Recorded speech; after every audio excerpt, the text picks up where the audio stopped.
Evening, Gasheads, and welcome back to the Talking Gas podcast. We are finally back. I've been having a few issues with my internet. That's why it's poor at the moment. So hopefully I've had to restart it, but hopefully it will be okay. Just know in the comments. Hopefully you can hear me and it sounds okay.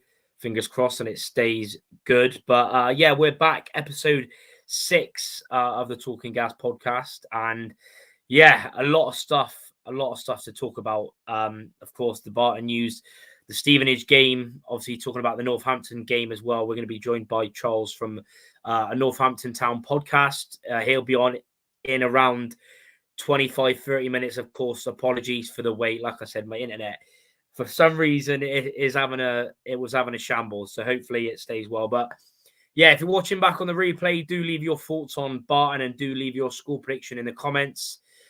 Do leave a like and subscribe to everyone watching. Please do continue the amazing support. Obviously, join Fan Hub as well if you already haven't. I know there's a lot of you that are not on it so far, but so there's a code. If you look in the description, scrolling across, there will be there. But yeah, even into Matt, Ben Darrell, Wayne, Kieran West, Dan Griffiths saying if you put 10p in the meter, yeah, I know it's hopefully it stays okay now. And even in to Tom Butler, but we've got Neil Davis as always. I haven't spoken to Neil yet about this, so this is me and everyone getting his thoughts on it as well. But I want to quickly go on to the Stevenage game before we do get into it. So everyone just leave it a few minutes. We'll get into the Stevenage game and then we'll get into the Barton news, even into Josh and Charlie Bell Richins as well. Thanks for tuning in. But yeah, what's your thoughts, Neil, from Tuesday night getting our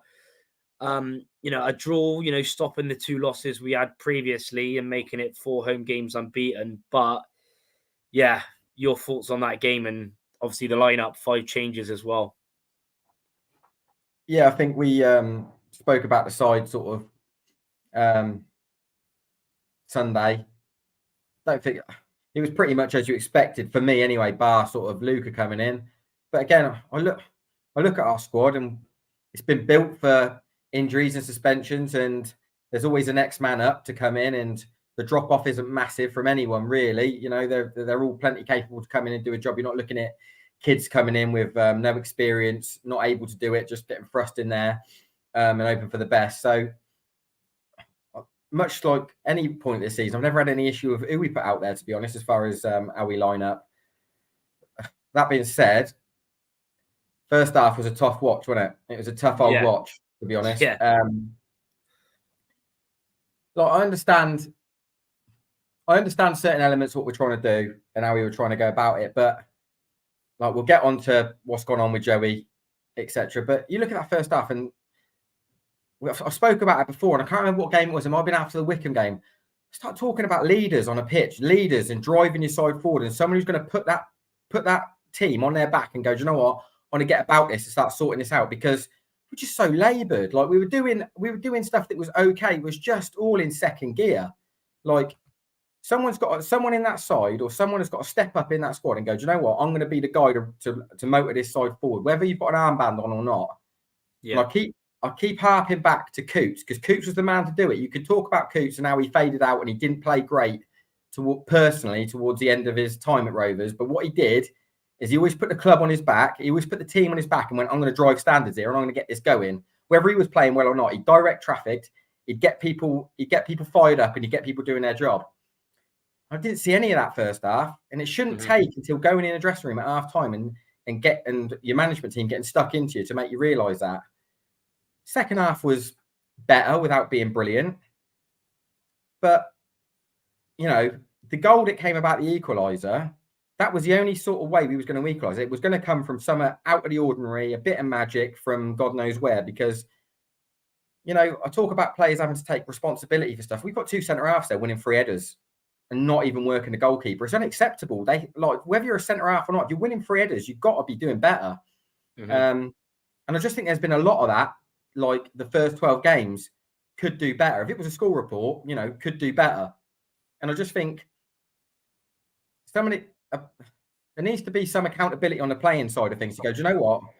We're underperforming. Like, we're doing everything we're being told. We're working on it in the week. We're going out on a Saturday. And I'm looking at a side with no real leaders out there. No one's digging anyone out. You know, the goal that we conceded, it's not a foul as far as I'm concerned. No. Goalkeeper's got to be screaming his head off there and wipe out Connor if he has to as well to claim that ball.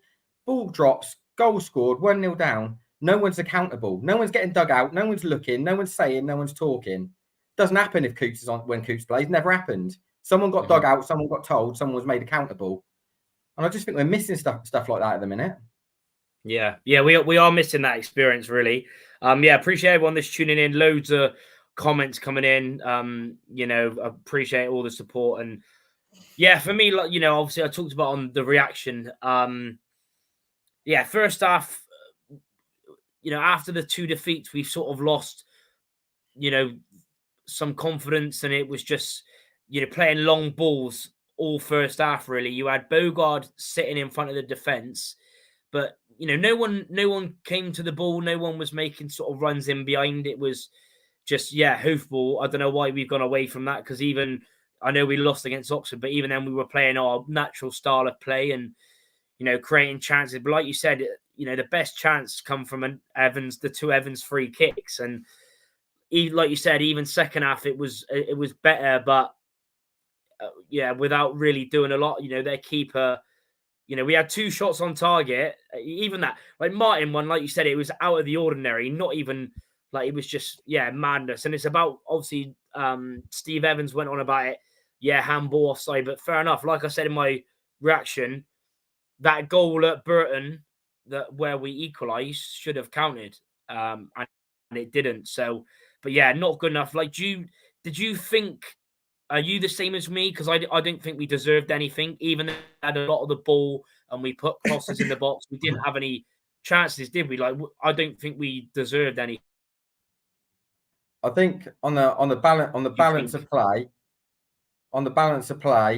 I just don't think that we did enough to warrant, taking anything from that game. We perked up a little bit at sort of, the last 20 minutes, but on the body of work of 90 minutes, I wouldn't say so, because you have to look at it and break a game down from, like sort of A to B and then A to Z. So if we was to nick that game in the last 20 minutes, you'd have said, that's brilliant character, turned it around last 20 minutes, really turned it on and got herself a victory. And Stevenage just say they've been robbed. But, Piagiani could have wrapped that up with a free header again, unacceptable free header in the box from their main aerial threat that's come off the base of the post. So you can weigh it up in little 10-minute spells of did well there, didn't do well there, did do well. But over the body of work of 90 minutes, no, I don't think we did. I think we got away with one, really. Yeah, I agree. And like you said, the chances they had, you had the 2 saves from, if Cox wouldn't have had them 2 saves, we'd have been 3-0 half time. And even straight after, in the second half, that through ball won it for them. How they didn't finish that, and like you said, could have been 4-5 if they had their shooting boots on. To be honest, do hit the like button as well. There's 85 currently in. Do hit the like button. It always does help. So if we can get 80 plus likes, that would be class. But I agree with this comment from Charlie as well. A lot of people getting to players, like you said, arguments. But no real proper arguments, like you said, though, Neil, with someone, that experienced player. Obviously, the only proper experienced one was Chris Martin on the pitch, but obviously he's up front. But like you said, even it was that mad. I even seen in the first half, Connor Taylor had the ball in defence, and Luca Hall was telling him to go backwards. Even little things like that. It was just mad, really. Like you said, we got the point. We didn't deserve it. For me personally, I know people's reactions were mixed, which is fair enough. And even tonight, there will be loads of different opinions, but that's football, and that's why we like football, because there's always different opinions. But we got a point, made it 4 unbeaten at home. Obviously, again, massive game Saturday. Hopefully, we can get back to winning ways after 3 games without a win. But loads of comments saying awful first half. Outdone by Stevenage. Credit to lads for getting back in it. What a goal for Martin. Take the point and on to, new era. lucky against Stevenage. That first half was the worst. Yeah, I thought Cambridge was bad, which it was. But yeah, that first half, especially when you're at home and the whole game, you can't be having only 2 shots on target against, like I said, against anyone. Yeah, ref was poor. Yeah, nothing to do with the ref though. Well, it was for obviously their goal. You can see. Big up to Noel. Yeah, Vel was quality when he come on. Big up.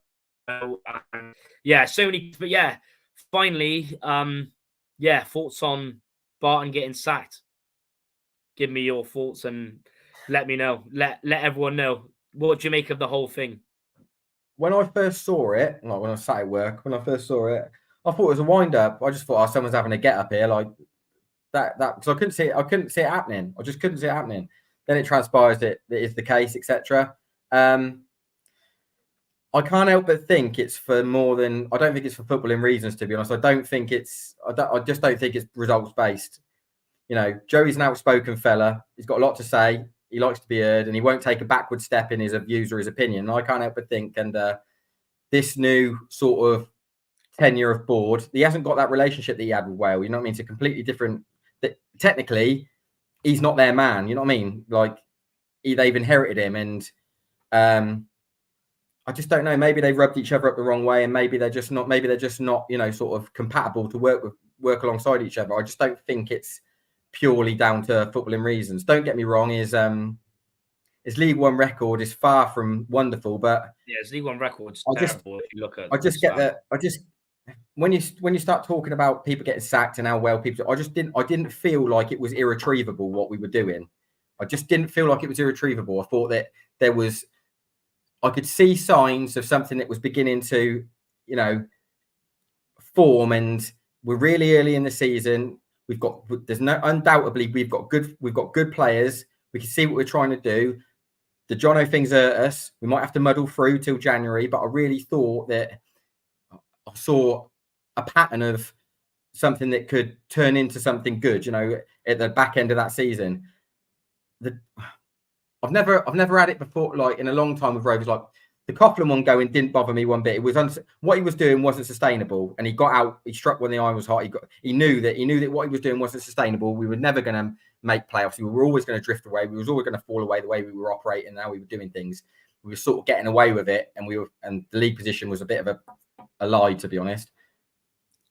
The Clark one, I wanted him. He had to go. There was no way around it. That was irretrievable. You can't be the way you be, operate the way you operate, say the things you say publicly about your employer and expect to stay in a job. Like he hung himself, had to go. This one, I think, is very much, just a personality clash. I think at the top, he's a complex character, Joey, and you're either with him or you're not, sort of thing. And I just don't think they're having him, and it's up to them, innit? It's their football club. Mm-hmm. Yeah, I mean, yeah, it's pretty. Like you said, I was the same. It was pretty mad. Today, seeing the news, I've already said it. I didn't want him gone. We talked about it the other day, saying it was, for me, it's too early. Obviously, on social, especially on Twitter, it seemed that I would say 70% of people on Twitter, and I know that's not obviously all Rovers, but loads of people wanted him out. There were people that wanted him out. But I think, like you said, there's different parts of it where it all comes together. Is his record, which I'll get up right now. I've got it on record, including the COVID season as well. And yeah, for me, yeah, I didn't want him gone. For me, should have been given more time. And yeah, there ain't really loads to say that I've already said earlier on, to be honest. Check out the video earlier on that I did. But what's your thoughts on the new manager? Who do you want? Well, just going on the fact that he's gone today suggests to me that they've got to have some sort of picking and process in place for the man they want to go and get. What I don't want is there to be some sort of interview process, because you've sacked him and then you've gone, right, what next, rather than going, right, let's put a plan in place, get rid of Joey and get the man we want. Because why wouldn't you just get rid of him Tuesday night, Wednesday morning? Why have you left it till Thursday to do it? I'd like to think that there's been some sort of discussion in place and they've sort of scouted out who they want and got something sort of half over the line, really. As much as it seems like it's pretty seedy to do it, that's just the world of football. That's what you do. You've got to go in, sort of get the next man before you get rid of the one you've got currently. For me, there's loads of names being battered about, and they're all the ones that are out of work, aren't they? But for me, I think like there's pie in the sky ones that if you get them, then it's fantastic, isn't it? Like the Nathan Jones, the Wilder, etc. If you get them, like you've had to absolutely, bend over backwards to bring him to League One. But I think to get us with what the squad we've got, to get us to a January window, get yourself a goal scorer and see what you can do with this group of players till the summer. I think this is a great little project for someone like Warnock. I just think if you can get someone like Warnock to go on, look, do what you want with that. Like, because he wants part-time work pretty much, Warnock. He doesn't want to get thrust into something for a full season. He hasn't got that. He pretty much only comes to work match day and 2 days of the week anyway. Lets his coach and staff do what he needs to do. I just think this would be a great little project for Warnock if he wanted it. He never does anything for the money now, does it? He's set up, he's good. So it's whether he's got the enthusiasm to do it. Also, I wouldn't mind someone like Pulis to come and do it. Old Ed knows exactly what to do to get results. Like I've said it before, I don't need to watch nice stuff to give a toss about, all I give a toss about is a result. I can sit there and watch Dross if we're winning. It makes no difference to me. I just want to win games. And it was the same when I was playing. I don't care if the platform and how we were set up was terrible and it was boring. Winning is what matters. And I just think those two old Eds, one of them two old Eds to come in, get hold of this side and say, look, they don't really need coaching. We've got such good experience from such a high level. Just put your patterns in place and say, this is what I want. This is how we're going to play. Go and implement it. They don't really need coaching on what to do. They just need managing. And one of those two would do for me. But the Nathan Jones or the Wilders, and that's pie in the sky stuff. If you can get someone from a higher level to come down and really get hold of this, then all the better. But I'm like Cowley brothers and stuff like that don't interest me. No, yeah, same here. Really, I think that ship sailed with what they done brilliantly at Lincoln. I want to get your thoughts. One that seems to be very high on people's list is Gary Rowett. What's your thoughts on him? Because obviously he hasn't been in League One for quite a while since he was at Barton. But even though he's managing the Championship, he is a good manager. But for me, I'm not really interested in it. For me personally, I know there's a lot of people that want him. What do you make of that one? Because I can't see someone like Warnock possibly, because like you said, he is after part-time work, but really with the new owners, I'd like to think that they'd go with someone obviously that has experience, but is something longish term. So what do you make of Rowett? I mean, there's no one immediately. There was no one that jumped at me and went, him, 100% him. He is the right man. That's definitely what I want. I just don't. The candidates that are out there that you don't have to pay compensation for, that are free. There's no one that jumps out at me and thinks 100%. That's my gut feeling of who is definitely the right man for the job long term. The Rowett one, I think it'd be hard work to get him. I just don't think he'd drop. You'd have to offer him something pretty crazy to get him back down to League One.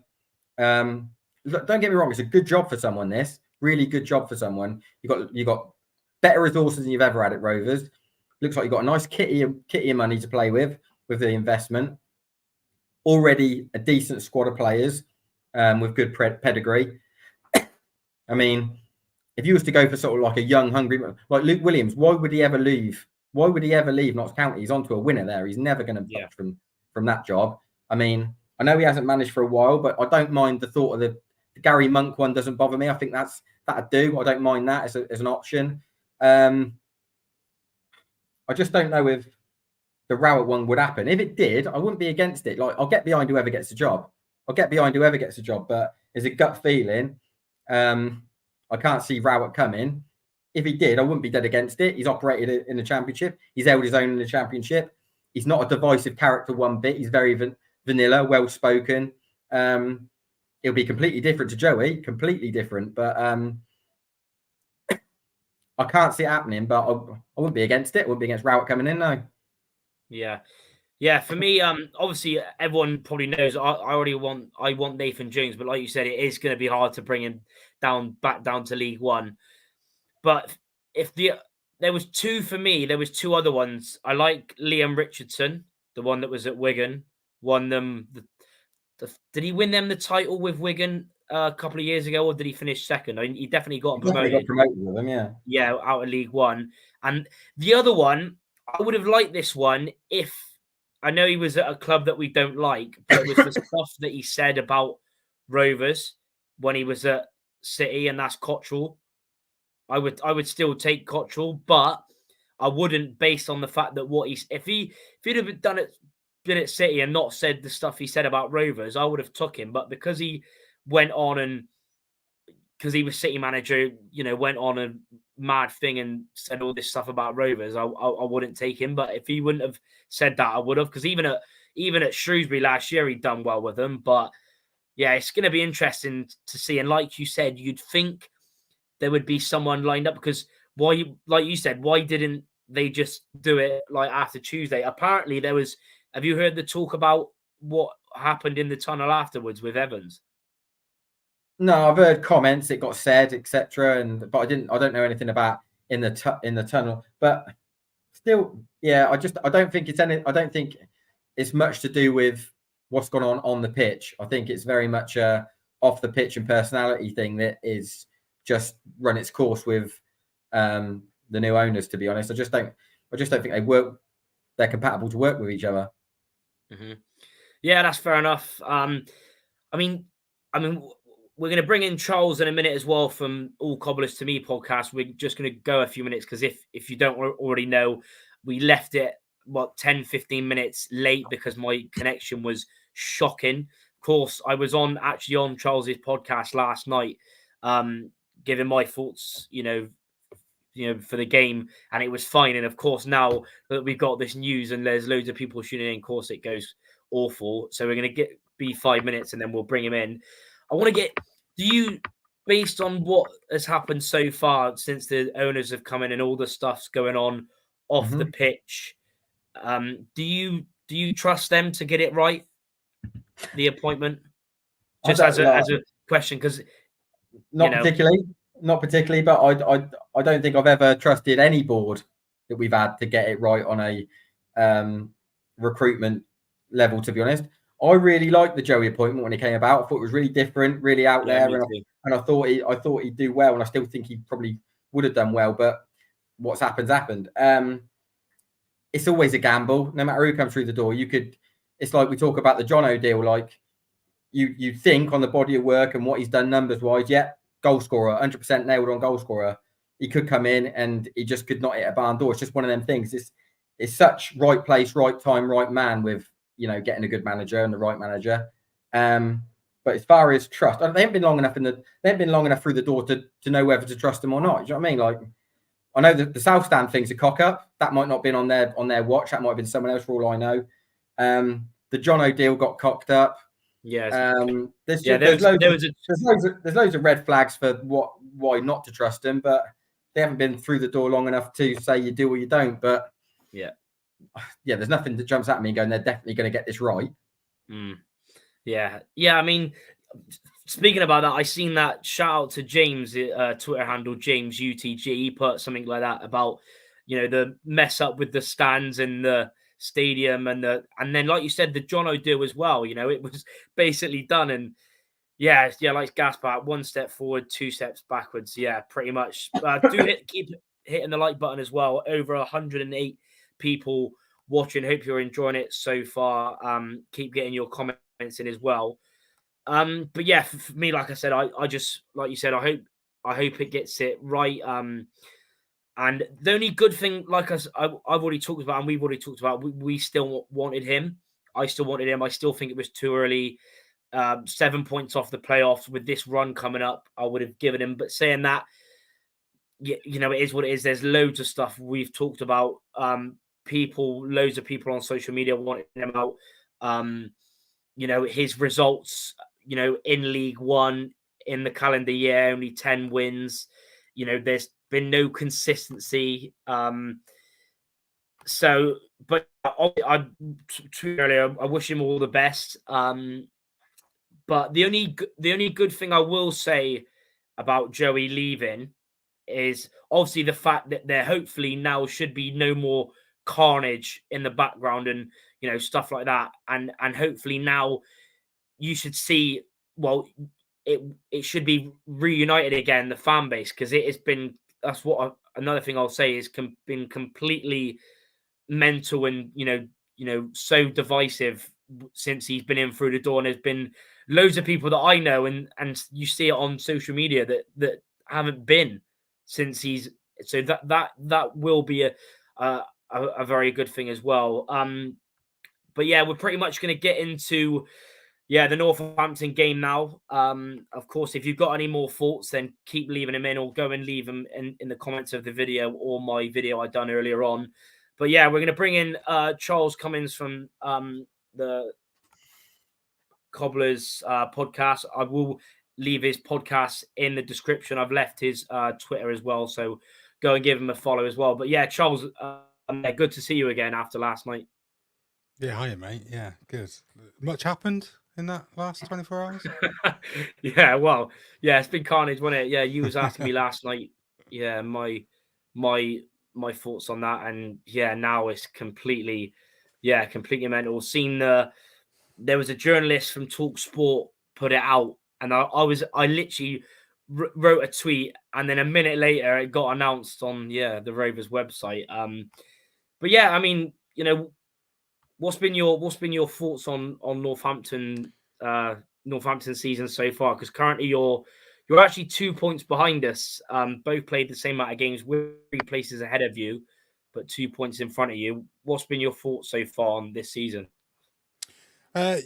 Yeah, I think we've had an okay start. I won't say that we've been brilliant, but I think we have started well. We've gone with a completely different style of playing football this season, which is lovely to sort of see. There's a lot less directness about us now. I think Gab Sutton tweeted the other day that maybe it's a bit unfair to keep that direct long ball tag that people seem to have given us, the bully boy tactics that we certainly were that way, especially under Keith Curle. Pretty much, since Chris Wilder left, we ended up being very agricultural, I think is the best way to put it. And as much as we don't necessarily like that tag at the time, I think looking back at it in hindsight, when you compare to what we're doing now, we're playing a much more attractive brand of football this season, which is also yielding some nice results. And we're in games, as I think I said to you on the podcast recording that we did last night for It's All Cobblers to Me. We're only losing games by a single goal when we are losing. Some of those defeats are really frustrating and annoying. The draw against Leyton Orient on Tuesday night was really frustrating and annoying. If we'd have kept it to 11 men, I'm sure we would have kept that and maybe even gone on and scored another goal to seal the win. But, you can't mitigate for players basically being silly and going to headbutt their opposite numbers, which isn't great. So, yeah, I'm enjoying this season at the moment. The style of play that we're seeing is really good. We're still sort of learning and developing in that. As I think you'll probably see at times on Saturday, there will be moments where it doesn't work or there doesn't seem to be any end product to it. But I think that's part of the development, the learning cycle of it. So, yeah, I think we'll finish around about where we are at the moment, maybe a couple of places higher than we are. I hope that we will do that. I don't see us getting relegated. I've said it now, haven't I? But I'm hopeful of a decent season. I would like progression year on year, bit like what I suppose you guys have been looking for the last few seasons as well. I'm not looking at let's go get promoted now. Well, I'm not greedy in that respect. I'm fairly realistic. So play better now, like we are. Finish, bottom of mid-table sort of area, and then next year push on to sort of go more mid-table, and then keep pushing on, establish ourselves as League One. That's our aim, I think, at the moment. Yeah, definitely. Yeah, to be fair, that comment from Ben, I didn't realise it was that mad. 4 wins in 19, obviously going back of last season. That's what I mean. That's what they've probably done as well, is looked at, because even me and you, Neil, were saying, it was, the seasons, we're safe and stuff like that. But that's what they will look at as well, and that's why people will, say that as well. Dan Griffiths saying not sure it's going to be 7-0 on Saturday. We'll get into that. There's the first one. Tick it off. There's Get your the bingo first card one. out. yeah, that's the first one. And there is a statement on Twitter as well, everyone. If you haven't seen that from Joey, I'm sure you have. He's done it on Insta as well. So, but Neil, what's your thoughts on Northampton? Because Charles is saying new style of play. Obviously, they've got the manager, that you've seen and been there with, and what do you make of them? I think Northampton are probably where like I said, I think Charles is probably right. They're probably happy where they are at the minute, and the start's been sort of okay for their expectations. I'd probably think that if you offered them 20th, they'd snatch your hand off now, to be honest, because the first time back in League One's a grueler. You know what I mean? It is difficult, and I'm surprised they've gone different. It's a different style. I think John relies on Calderwood quite heavily as far as the way they operate. I'm assuming that they still rely pretty heavily on Pinnock to, go direct when they have to, as far as long throws, delivery into box, these sort of things. But I haven't seen them play. I haven't seen anything in Northampton. I just look at the league table, and I think that's probably, where they be okay with being at the minute.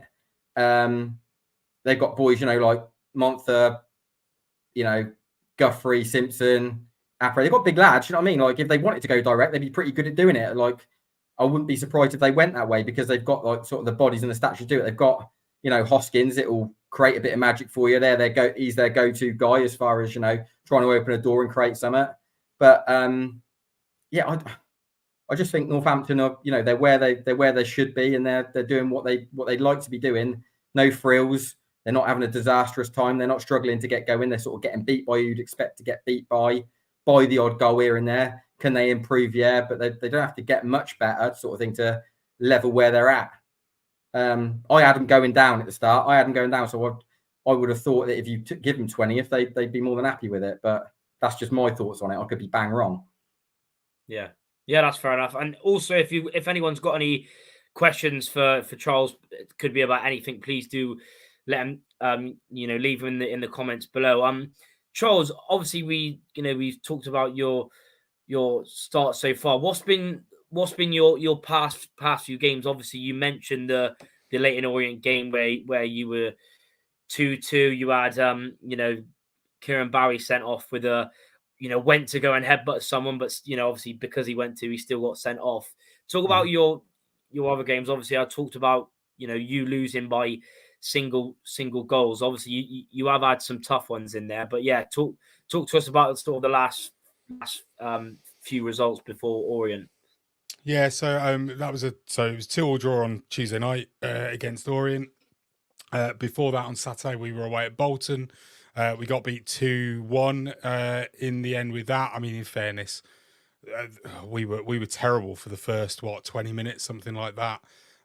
We weren't really in the game. Bolton were all over us, passing us off the pitch, cutting through us like a knife through butter.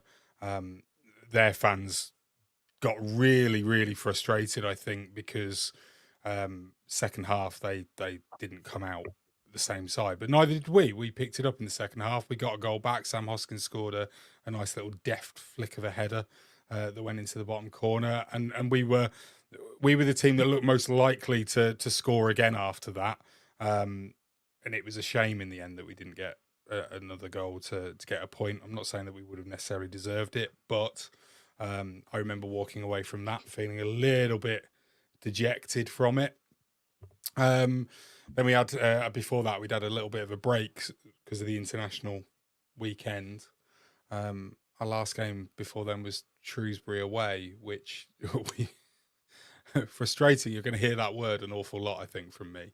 But essentially, we were all over them. Attack. They didn't really have anything. They'd not scored in something like 6 or 7 games up to that point, and it showed. Like they just weren't confident in front of goal.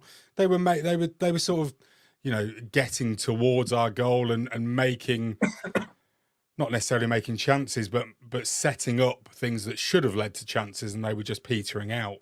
And we then got a penalty that Sam Hoskins just don't know what happened. He completely missed it. And then 90 odd minute they scored, and it was bedlam, and it was a typical smash and grab. It was the definition of it, because anybody that watched that game would have gone, if any side was going to win it or deserve to win it, it wouldn't have been Shrewsbury. And I think I saw after the game Shrewsbury fans sort of going, how, once they'd calmed down a bit and they'd got over the excitement of winning the game in the last minute and they looked at it rationally, they were all a bit like, yeah, we didn't deserve to win that at all.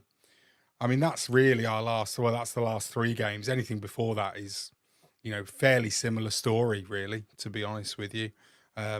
Lots of tight games, but we've been in every single one of them. I mean, apart from the Wigan game, where I felt like we were really out of touch in that first 20 minutes, the only other game that I didn't feel like we'd necessarily turned up in to begin with was we were away at Port Vale. Again, we lost 1-0 in that, but we still had chances. And that's the thing, I think, is that we might not necessarily be on top in every single game, but we still have, the chance to score goals. In some games, we fluff our lines completely. I do think that we've got a bit of an over-reliance on Sam Hoskins to score for us at the moment. That is a little bit of a worry from my point of view. But, if we weren't creating chances, I'd be really, really worried. I'm not, because we do create chances. I think I'm a typical football fan, which is when you're watching the game, you watch it almost pessimistically. You see the faults more than you see the really good stuff, especially when you're not winning. And then later, after the game, and you think about it and you look back on it and you reflect, you realise that actually, no, we're all right here and we're doing okay. So, I think we will probably play, the same as we have done for the last, every single game this season, and we'll be in the game. Now that you've gone and sacked Joey 2 days before it, thanks for that, everyone. There might be a bit of a bounce, maybe. I mean, it depends what he's been sacked from. I know you guys have all been sort of speculating as to what it is. I mean, just as a perspective from the outside looking in, based on everything that has happened around Joey Barton in his own personal sort of nature beforehand, and the fact that he's never got in trouble, seemingly, from the football club for any of that, it can only be football reasons. So, you said 4 wins in 19, was it, Charlie, that you put up before? Yeah. Some comment, yeah. Yeah, I wouldn't be surprised if it's just a simple case of that. And maybe since, Tuesday night's draw against Stevenage, they've been basically, hashing out that deal to get him gone and to have somebody else coming in. Like Neil said before, I wouldn't be surprised if there's somebody lined up. That is how football tends to work, unless you're Bradford City by the looks of it. But so I wouldn't expect you to necessarily have an announcement before Saturday, but it wouldn't be surprising, I don't think, if there was a manager sat in the stands to watch the game, just having not been announced to you yet. Yeah. Well, it's funny enough, I've actually heard that, Steve Cottrell has been at a few of our games this season, but the thing is with him, he lives locally anyway, but that is a bit of a, weird one, because like we said previously, I wouldn't have minded him, but it was just the stuff that he said when he was at City, he was like, oh, ragbag Rovers and loads of other stuff about us, basically just slitted us because he is local anyway, so he knows us. He's been at plenty of games in the past, but if we wouldn't have done any of that, then yeah, I would have, you never know. We still might even get him yet. You don't even know, because with these owners, we haven't really, they haven't really spoke out much. It's all a bit of a, fans are still thinking, what's happening, even with Barton stuff. It's all just crazy. But like you said, it's for us as well, really, it's sort of been like that this season. Very frustrating. I think there was a tweet the other day saying about, different comments about, really good play down the, right-hand side, but just not quite the final ball, not quite the end product. And that's what it's been like for us this season, really. There's been a few games where we've had hardly any chances, like Tuesday and like Cambridge away. But there's been other games like Oxford, like Barnsley, where we've our chances. But, like Neil said, and like all the Rovers fans know, that's what happens when you don't, you're after JCH for ages and, you don't get him. So, we'll have to see what happens there. Yeah, this question, what, apart from Hoskins, what's your other sort of main threats? I mean, threats, and I mean, this is it. This is where we're sort of lacking, I think, is that Hoskins is probably our only threat. It feels like we've not. If you go back even just to last season, we were quite decent when it came to dead ball situations, and we've scored once from a dead ball, situation this season, and that was a direct free kick. Sam Hoskins scored at Wigan. We don't score from corners, we don't score from long throws, we don't score from free kicks or anything like that. Whereas a couple of seasons ago, that was like the main thing that we were getting our goals from. We had John Guthrie and Fraser Horsfall basically battling it out to be top goal scorer at one point during that season. So that's a little bit annoying. I mean, to answer Will's sort of question about who his main assister is, I mean, I don't actually, do you know, I should have looked it up. I don't know who the actual top of the assist ranking is for us this season, but I mean, Mitch Pinnock is the one that we look to, and traditionally you would think to yourself he'll be up there. But you've got Mark Leonard, who I know when we spoke last night, Charlie, I just think he's brilliant. He's amazing. He's a fantastic young footballer, and he'll be playing in the Championship next season, and then probably beyond that afterwards. He's on loan to us from Brighton. He basically sits in like that. Just to jump in, I think we were also linked with him. There were strong links with him because obviously he was with you last season, wasn't he? Yeah, and there was rave reviews. There was talks of Championship teams, and I remember seeing that on one of the many players that obviously clubs get linked with, but apparently we were strongly linked with that Mark Leonard. So he's definitely one to watch, like you said. Yeah, wouldn't be surprised. I think Charlton were another team that were linked with him. He was basically told by the people at Brighton, these are the clubs that have come in for you. Where do you want to go? And he chose to come to us. So I mean, the fact that he came back, I wasn't expecting it. I don't think many Cobblers fans were expecting it. That was our signing of the summer, really. He's the deep line playmaker, really. I'd like to see him a bit further forward because I think that's where he would actually get lots and lots of assists from. But I think the fact is that we tend to play, although we didn't on Tuesday night, we tend to play with a top four, if you like, where we'll have normally Louis Appere down the middle, but he's injured. He may or may not feature on Saturday. We don't know how serious that knock is yet, but he's not played the last two. He's normally the spearhead of the attack, and then you have Hoskins on one side, Bowie on the other, and then Mitch Pinnock sort of roaming in behind them, but all over the place. Yeah. Bowie will be suspended now, so I don't know how it'll actually be lining up. On Tuesday night, we actually went to a 3-5-2, which is something that we go to usually around sort of about 70 minutes. We sort of make a bunch of substitutions, mainly bring on two new wing backs, and then go three at the back and really, really push on. from there. But we started with that formation on Tuesday night, Hoskins and Bowie up front.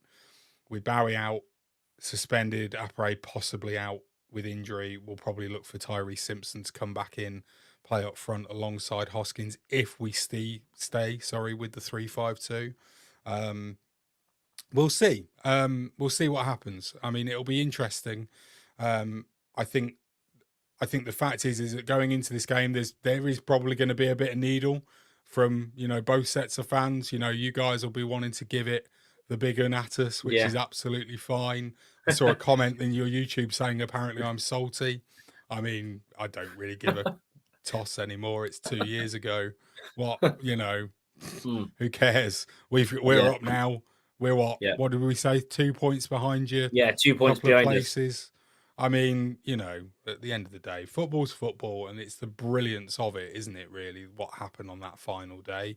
Obviously, you guys, came out on top in that situation, but it's not like we were playing each other. It's not like a playoff final where one of them had to beat the other. Yeah.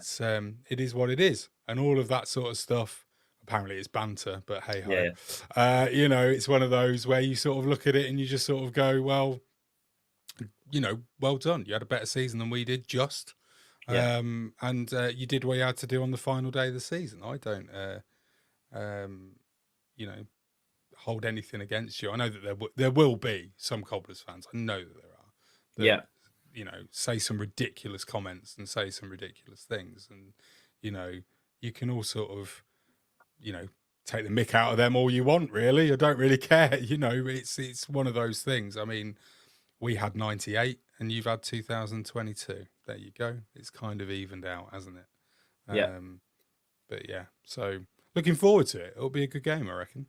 Yeah, it's definitely going to be even now more interesting. Obviously, Barton gone, Mangan in charge, and touch wood, he keeps his unbeaten run as manager, caretaker, because he was also in charge for our first 3 games at the start of the season, where Barton had his stadium ban. Obviously, Pompey away, we drew 1-1. Barnsley at home, we drew 1-1. Should have won. I said last night, should have won about 4-5-1 against them. And I can't even remember who was the other game, Neil. Do you remember who was the second or third game we had before Barton come back in? I can't even remember. No, I don't know. Yeah. No idea, mate. Couldn't tell you. Yeah. Someone let us know. So hopefully Mangan can make it 4 unbeaten. Like you said, he talks about different style. Like you said, it's interesting to know that he sort of changed it a little bit, because I remember in that League 2 season, you talked about Horsfall and Guthrie. I think they had like 8 or 9 goals each, and it was crazy. It was crazy. So yeah, now you've changed it differently. Obviously, we will get into proper lineups in a minute as well. Well, Kieran's saying Ipswich, but it was was it Charlton? Was it? I swear Barton was Barton not in charge of Charlton, or was it? Yeah, I don't know. He was in the dugout, wasn't he? I thought he was in the dugout at Charlton. Yeah, I thought he was as well. He ran to him, didn't he? Yeah, that's what I mean. But yeah, I don't know. But yeah, he's unbeaten with us in the league. Anyway, Mangan. But yeah, before we get into like predictions and lineups, Neil, what's your thoughts going into this game? Obviously, first game, back at the Mem. Barton was there Tuesday. He's not going to be now. What do you, make of the whole situation, and obviously the game itself? What's your thoughts going into it? Players wise, it's going to be weird for him. It always is, when there's a turnover. Dressing room will be weird. Build up will be weird. It'll all be alien. It will be different. I think you've heard, Mang speak. He's pretty cut up about it. I think it'll be a difficult day for the lads, to be honest. I think Northampton, I've not seen them play. All in my head, all I've got is the old Northampton, the boom at Northampton, But I still think they'll come for a point. They'll kick off with another point, and they'll try and keep it as a point, and they'll try and frustrate, and they'll try and nick some at the other end. We've seen loads of sides do it to us here, and we've done it to sides going elsewhere previously. But this is a game we should go and win on our own patch. Regardless of who's in that dugout, I still believe this is the game we should go and win on our own patch. We've had issues, much like what Charles said about Northampton. Creating chances is not an issue for us. We will create chances. It's it's taking chances, which has been our downfall at the top end of the pitch. We've got concerns in the other box. We know that. We've seen it already. But I just think I look at what's available to us to play at home against, a side that's come up and are still finding their feet. We should go and win this game. Yeah. We've mentioned of the men unbeaten. Hopefully it stays that way. And like you said, we've got a good record against Northampton. Touchwood. We've had some hammerings against them as well, and yeah, it's going to be good. Obviously, Gaspar, Jim Eady as well. He lives near me as well. The ex Rovers player. And yeah, he's also going to the game, which should be good as well. Saturday. But Neil, I want to get on to your lineup predictions. What are you going with for Saturday? And we'll get on to yours, Charles, in a minute as well. Just try and think what you would go with. I know it's a bit on the spot, but we always do it, even with opposition. So, yeah, Neil, what are you going starting 11 wise? Yeah, I mean, like I said a minute, I think it'll start as a bit of a somber day, to be honest. I think it'll be a bit weird around the place, and it'll be weird for the players in the change room and all their processes that they do pre-match. I think it'll all be a bit weird. And you look at people like Mangs and Wheelo, you might never see him again after Saturday, because new man comes in. If he comes in before, FA Cup, normally new man comes in, brings a whole new staff with him. So there's a lot of people we might not never see again, sort of thing, after Saturday. So it could be a bit of a weird one. I'll go with Cox in goal, Gordon at left back. I'd go Gibbo at right back, and Connor Taylor and George Brent at centre half. Finley and Bogart to screen that. Anthony Evans in the hole. Collins and Vale either side of Martin. Interesting. Yeah. I mean, let us know in the comments what starting 11 you would go with as well. We'll get on to score predictions in a minute. Charles, what team would you put out for Northampton? I mean, it'll be pretty much similar to what we saw on Tuesday night, I would imagine. So, I mean, if we do stick with the three at the back, then Lee Burge will be in goal with Willis, Shering and Montaigne centre-back trio. Akinodumeo on the right. Probably I'd bring Ali Koike back in for this one. He's been Ali injured. Koike, yeah. There's a name that, Gar says now. So, I mean, he's been injured. He's just started coming back. He had a cameo at Bolton on Saturday. I think he came on Tuesday night towards the very end. I might be wrong in that, but I'm pretty sure he did. And then, so it might be time for him to come back in on the left so he can, go back to his former club and have a brilliant game. That's what tends to happen in these situations, right? And then it'll be Mark Leonard and Sean McWilliams in sort of the central of midfield, and then it's anyone's guess really what will exactly happen. But Mitch Pinnock will play, Sam Hoskins will play, and then I think it will probably be it won't be Bowie because he's injured. Hopefully Appare will come back in. If not, it'll be Tyrese Simpson up front. So yeah, it'll be interesting to see what happens now because of the fact that we've lost Bowie. But I presume it will just be a simple case of bring either Simpson or Appare in to replace him. Mm-hmm. Yeah, it'd be interesting because Simpson was the one that was at Swindon on loan in that League 2 season when we were there, obviously both there, and done very well. For me, I would go Cox in goal. I would go Kramer right back. I would go Josh Grant and Taylor centre back. I would go Friend left back. I would go. Well, it's going to have to be pretty much the same midfield because, we haven't got any of the injured players back, and obviously Woods isn't back yet either. So, Finley, Bogard, even though they were both really poor the other night, they're pretty much our only midfielders. And then Evans in the hole, like Neil said, and then I would go with... I'd go with... It's frustrating because I want to start Vale. But Well, actually, I'll take Finley out, put Evans for Finley, but leave Evans obviously at the pitch, sort of like what we did Tuesday night, but obviously, hopefully, no hoofball. So yeah, Bogard, Evans, Collins in sort of playing up front or in the 10, Vale on the left, and then Giovanni Brown on the right. That's what I would go with personally. So yeah, that would be my starting 11. Obviously, a few of you have left yours as well. Obviously, Yusuf been on there. Will BRC Vlogs. Make sure you go and subscribe to his channel if you haven't already either. Cox, Friend, Taylor, Crammer, Hall, Finley, Evans, Brown, Vale, Collins, Martin. Matt saying I'll go what Yusuf put. And Ben Dowers also left his team in there. Matt Cox, George Friend, Taylor, Crammer, Gibbons, Bogard, Evans, Giovanni, Vale, Collins, Martin.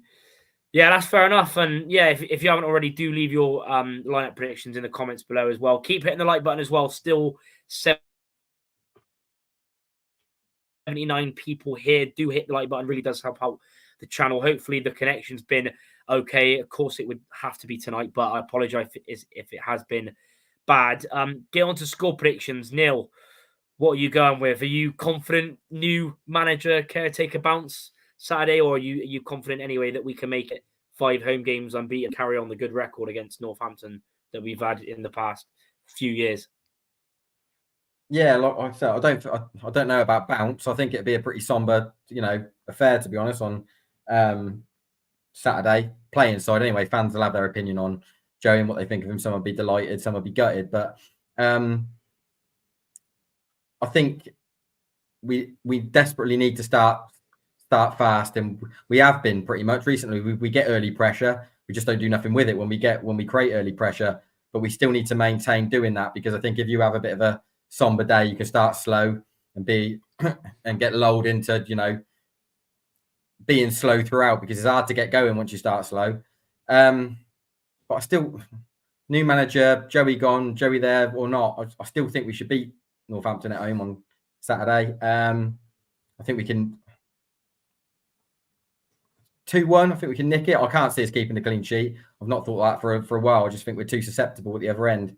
But if we can find a way of converting the chances that we make, then we can definitely beat Northampton on Saturday. And I think going into the FA Cup not on the back of a loss makes it a really, really shaky affair, even if we are at home to, Clifton Whitby or whoever it is. I mean, it makes it shaky. It does, doesn't it? If you lose Saturday at home against Northampton, that's going to be a horrible place to be, because that's going to be a nervy old affair, no matter, even if it is pub team. 2-1, something like that. 2-1. Goal scorers for both teams? I'd like to think Martin can kick on and get another one if we give him the right sort of opportunities. He doesn't have to pull a 40-yarder out the bag. If we can actually create a chance for him that he can get on the end of. And then, I'd know, maybe sort of Sinclair or Giovanni late on. Mm-hmm. And who are you going for Northampton? Oh, it'll probably be like I don't know, Manny Montfort or something, or shovel one in, or back post header or something. Yeah, that's fair enough. Yeah, get your predictions in if you haven't. We'll go over everyone that sent them in. And also, by the way, if you haven't already, do follow us on socials. I'm posting regularly on there, on the Instagram, Talking Gas Podcast, and on Twitter, Talking Gas Pod. If you could go over and give them a follow if you haven't already, then please do. Would be appreciated. And like I said, join FanUp if you haven't already. The code is going across the screen. Charles, what are your... Obviously, we've done our predictions. I'll be going with the same as what I said last night. Obviously, don't mention it before I do. Are you going to go with the same prediction, or have you sort of changed it a little bit, or are you sticking with the same one? Well, I thought to myself about this, because obviously there's been quite a lot going on for you guys, and listening to, what you and Neil have been saying and what everybody's sort of saying in the chat. But let's be honest, I couldn't come on here and give any other prediction than a 7-0 Cobblers win. Yeah, I mean, what's your actual prediction? Yeah, 7-0. Why not? 7-0. I'll be your bookie. Yeah, go on then. I mean, to be fair, I didn't even. I done that video as well. I'd done the video predicted us to win 7-0 and didn't even put any money on. So, yeah, yeah. I mean, No, yeah, look, being serious. I mean, Yeah. I think looking at everything that you guys have been talking about, what everybody is saying in the chat about, how things have, gone in the last 24 hours with you. If it is a somber affair, I don't know whether your boys are going to really be as up for it as I thought they were going to be. And I mean by that, I think, like I said before, there is a little bit of needle on this, and therefore there was no way that Joey Barton was going to let your players not, know about it and really get up for the game. With him gone now, that's going to not be the first thought that is going to be on the mind of the coaching staff or the players at all. It's just going to be a case of go out there and treat it like any other game. Whereas it will probably still be part of, John Brady's team talk is to go out there and make sure that we don't leave without 3 points. And I don't know. I think, I can't remember even what I actually said, and I've edited the podcast since, Charlie, so I apologise. But I think I'm going to go for a same as Neil, but the other way around, and a 2-1 win for the Cobblers. Again, pretty much the same reasons, actually, to be fair, is that we don't seem to be able to keep a clean sheet at the moment. So I can see you scoring one. And then I think just a simple case of maybe a bit of us wanting it more will see us over the line with it. And it'll be a Hoskins brace, because that is like the easiest odds that you'll ever get. Yeah, that's fair enough. I'm pretty sure that is the same prediction you went with last night as well. Yeah, we got a few, and yeah, I agree with Ben. That's why, even though, like I said, we've got McCormick injured, we've got Ward.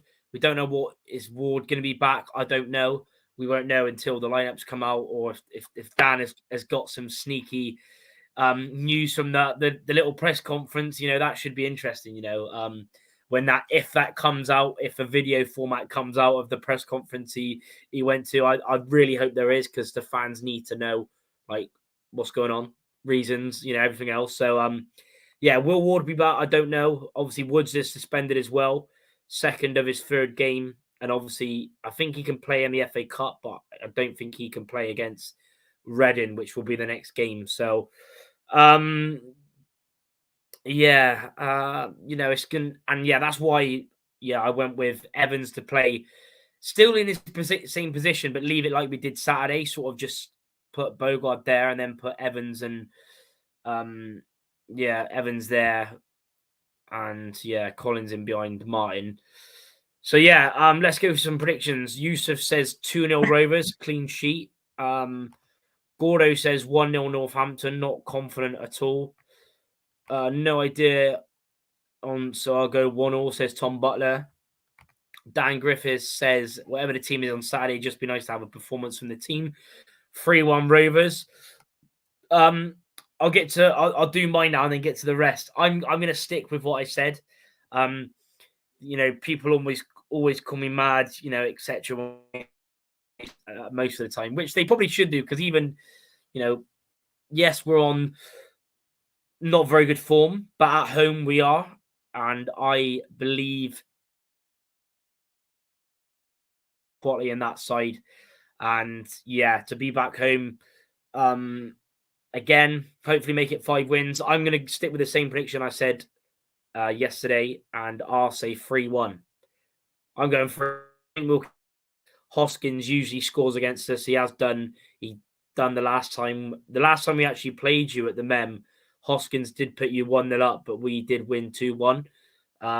Thanks to Evans and Josh Grant. So I'll say 3-1.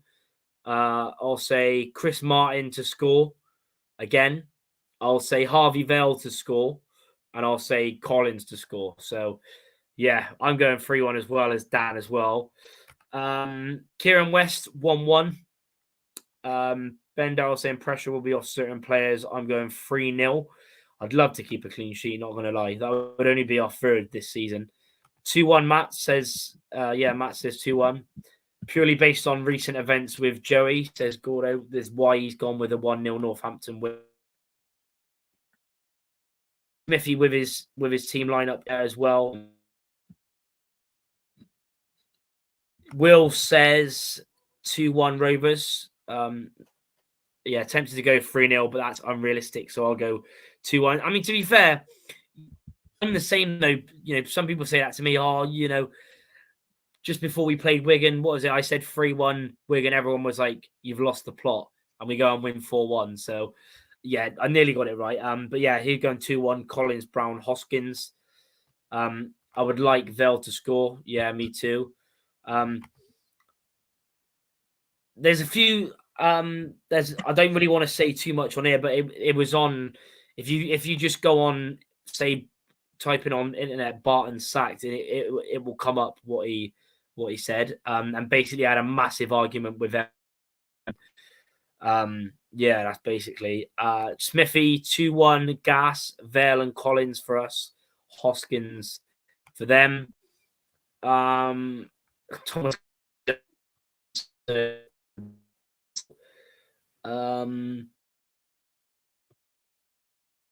Then 3-1. How about 3-1 to combine total of our last two meetings? Exactly. That's why.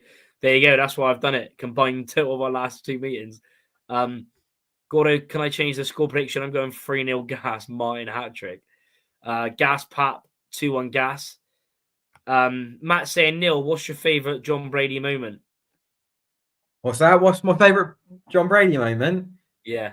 Mate, I've seen that fella's head fall off enough times that I don't know about. I'm not going to dig him out on here. It ain't fair, but I've seen his head fall off enough time. He says some mad stuff from a dugout, and I've seen him give some officials some hell. I've seen him sent to the stand for saying some mad stuff. But all I'd say, if he was chocolate, he'd lick himself. That's all I'd say. He's a funny bloke, mate. He's a different fella. Yeah, that's fair.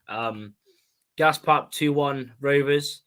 Love this comment here. You should predict this to win if we're playing Man City. Of course, you got to, haven't you? Why not? Bayern Munich away, Charlie would say would win. But yeah, you've got to be. There's no even obviously if because of the home form.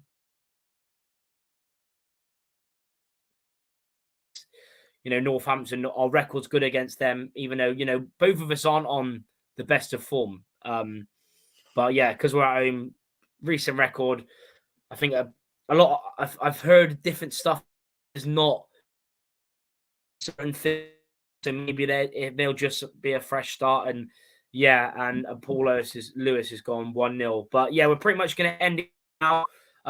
Apologies for the connection, even if it's been bad right now, as if we've been going. Hopefully it should be better next time we go live, which will be it won't be next week though. Next week, Thursday and Friday, because birthday next Friday. There won't be there'll be a reaction the next preview on the Sunday, because obviously we've got Sunday. We'll be back. Follow Charles and do go and follow their socials. Check out their podcast. Do brilliant stuff. It's all Cobblers to me. Just find them on all the podcast platforms, and appreciate obviously you coming on, Charles, as well. And yeah, thanks Neil as always. Thanks to everyone tuning in. If you haven't already, leave your predictions in the comments. Share it around. Like and subscribe. And yeah, we'll see you. I'll see you Saturday for hopefully a winning attraction. Up the gas.